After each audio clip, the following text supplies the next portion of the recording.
मी CBI अधिकारी बोलतो आणि मी तुमची आता डिजिटल अरेस्ट करणार आहे असं सांगून तब्बल 10,74,00,000 रुपयाला एका वृद्ध नागरिकाला गंडा घातलेल्याचं प्रकरण पुण्यामध्ये समोर आलेलं आहे।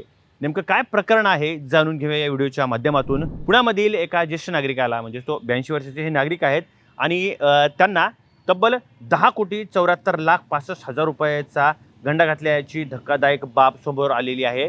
स्वतःला सीबीआय अधिकारी सांगत मी तुमची आता डिजिटल अरेस्ट करत आहे असं सांगून ज्येष्ठ नागरिकाला धमकी दिल्याचं पाहायला मिळते आणि धमकी दिल्याच्या नंतर मात्र हा जो नागरिक आहे तो घाबरला आणि त्याला असं सांगण्यात आलेलं आहे की तुमच्या बँक खात्यामध्ये जी पैसे आहेत ती दुसऱ्यांकडनं या बँक खात्यामध्ये पैसे टाकण्यात आलेली आहेत आणि यामुळे आता आम्ही तुमची डिजिटल अरेस्ट करणार आहोत असं सांगून या ज्येष्ठ नागरिकाला लुबाडल्याचं प्रकरण पाहायला मिळते। नेमकं पूर्ण प्रकरण आपण समजून घेऊया की ही फसवणूक 23 जानेवारी ते 31 जानेवारी 2026च्या कालावधीत झाल्याचं पोलीस तपासामध्ये समोर आलेलं आहे।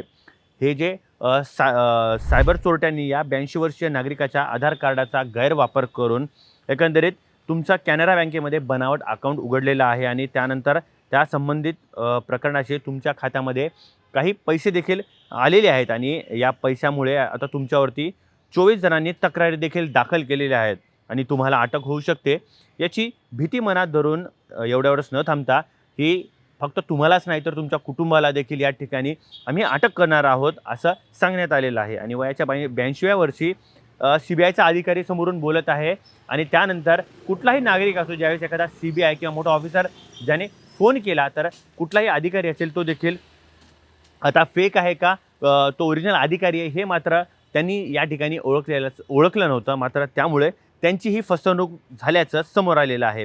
आणि मुख्य म्हणजे त्यांना हा फोन सतत येत होता आणि त्यांच्यावर दबाव निर्माण करण्यात आलेला आहे, तुमची अटक होईल, कुटुंब अडचणीत येईल, तुमची समाजामध्ये बदनामी होईल असं देखील त्यांना वारंवार सांगण्यात आलेलं होतं आणि तब्बल 10,74,65,000 रुपये त्यांच्या खात्यातून या चोरट्यांनी लंपास केलेले पाहायला मिळतात। मात्र एवढ्यावरच रकमेचा व्यवहार केलेला होता यामध्ये पुणे पोलीस सायबर पथकाने त्यांची चक्री जी आहे ती फिरवलेली होती आणि बँक खात्याचा जो व्यवहार होता एकंदरीत सायबर क्राईम पोर्टलवरून ही माहिती CCTV फुटेज आधारे पोलिसांनी या संपूर्ण आर्थिक व्यवहार जे आहे तो याचा माग काढण्यास सुरुवात केली होती आणि तब्बल 30 जानेवारी रोजी फसवणुकीच्या रकमेतून पोलीस खात्यातून 75 लाख रुपये एका अकाउंटवर जमा झाल्याचं त्यांना माहिती मिळाली आणि त्यानंतर त्यांनी असेच हे जे महाराष्ट्र बँक ऑफ महाराष्ट्र ह्या 3 वेगवेगळ्या खात्यामध्ये देखील 6,50,000 रुपये वळवण्यात आले होते अशी देखील त्यांना माहिती मिळालेली आहे आणि या पोलिसांनी या सायबर टोळीपर्यंत पोहोचण्याचा देखील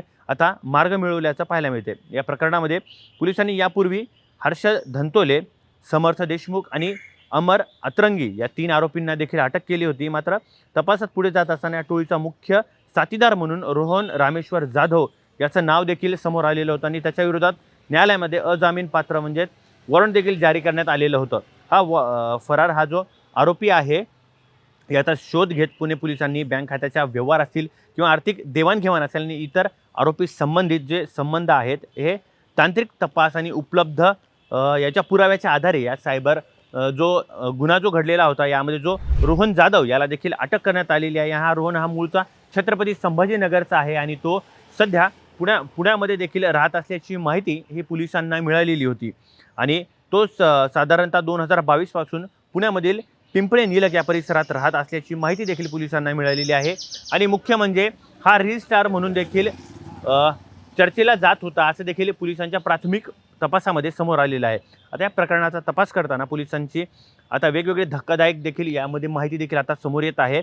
आरोपींनी वापरलेले जे बँक खाते आहेत त्यांच्या संबंधित 29 सायबर गुन्हे आणि NCRP तक्रारी देखील दाखल आहेत। म्हणजेच ही टोळी केवळ एका ज्येष्ठ नागरिकाला नाही तर अन्य नागरिकांना देखील फसवण्याचं काम यांच्याकडून केलं जात होतं। काही आरोपी तर हाँगकाँगशी संबंधित असल्याचं देखील या तपासामध्ये समोर आल्याचं पाहायला मिळते।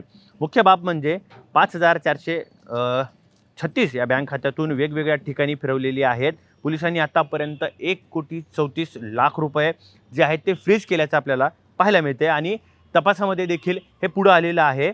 त्यामुळे आता संपूर्ण सायबर फसवणुकीच्या यामध्ये किती मोठं जाळं आहे हे देखील पाहणं आता महत्त्वाचं ठरणार आहे। या घटनेमधून एक धडा जो आहे तो मात्र नक्की की कुठल्याही जर तुम्हाला फोन आला, मी मोठा CBIचा अधिकारी बोलतोय किंवा तुमची आम्ही डिजिटली अरेस्ट करणार आहोत, असं कुठलंही पोलिसांमार्फत सांगण्यात आलेलं आहे की कोणीही तुम्हाला डिजिटल अरेस्ट करू शकत नाही. कारण एखाद्या ज्यावेळेस जर तुम्हाला फोन आला की आम्ही तुमचे डिजिटल अरेस्ट करतोय, संबंधित तुम्ही जवळच्या पोलीस स्टेशनमध्ये जाऊन सांगा की असं-असं प्रकरण झालेलं आहे आणि मला असा-असा फोन आलेला आहे. तर संबंधित पोलिसांमार्फत तुम्हाला नेमका न्याय मिळू शकतो. जर यदाकदाचित या ठिकाणी तुमची जर फसवणूक होत असेल तर ती देखील तुमची फसवणूक टाळली जाते. आणि या प्रकरणामध्ये देखील आता पोलिसांकडे आता हे जे आरोपी आहेत तो देखील सध्या पकडलेला आहे आणि आता न्यायालयामध्ये याची चौकशी देखील सुरू आहे. आणि आता सायबर पोलिसांच्या आता हातामध्ये अजून वेगवेगळे कुठले खुलासे देखील बाहेर येणार हे देखील पाहणं आता महत्त्वाचं ठरणार आहे. व्हिडिओ जर्नलिस्ट पूजासोबत अमित मुंडे, पुणे.